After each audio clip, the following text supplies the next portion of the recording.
I feel like this is not the right way to make these. Wait, why do you say that? What's wrong here? What are we doing wrong? Hey, Sharon. Hi, Jungju. What's up? Nothing. What are we making today? We're gonna make onigiri. Yep. But we are going to make onigiri with Korean toppings. This is spinach, this is bean sprouts, and this is fern break, which I think is like a root. Know your roots.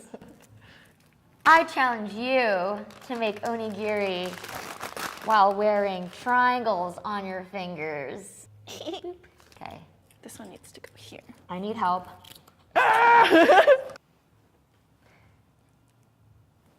Okay, let's make this onigiri. So what we do is we grab some rice. Do you want to see who can keep more fingers on their hands? Yes. Are you eating your fingers? Yes, but I'm replacing them. And then I'm gonna put in some spinach. One hearty piece of spinach.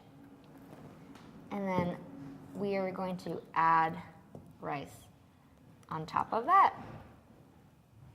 And then here with these pre-cut nori strips, I'm just gonna do a little cute roundabout here. Well, how are you getting yours so triangular? I feel like mine is just, they look like, you know those sushi pillows? Yeah. Did you ever make like lunchbox art? No, you mean like the bento boxes? Mm-hmm. No. When I was in high school, I went through a phase where that was like the beginning of me reclaiming my Koreanness, and just was like, well, what do We all have Korean one of girls those do? They make bento boxes. I'm gonna eat one of yours. I want to eat one of yours.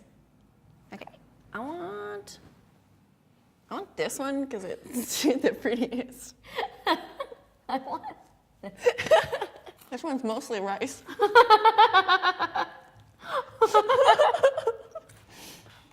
They're better than they look. Although I think they look great. I think yours looks great. Also, you definitely won on the finger point. I lost all my fingers real early on. I think one of these is enough to fill the stomach of a grown man. I think so too. One small bite is enough to fill the stomach of a grown man.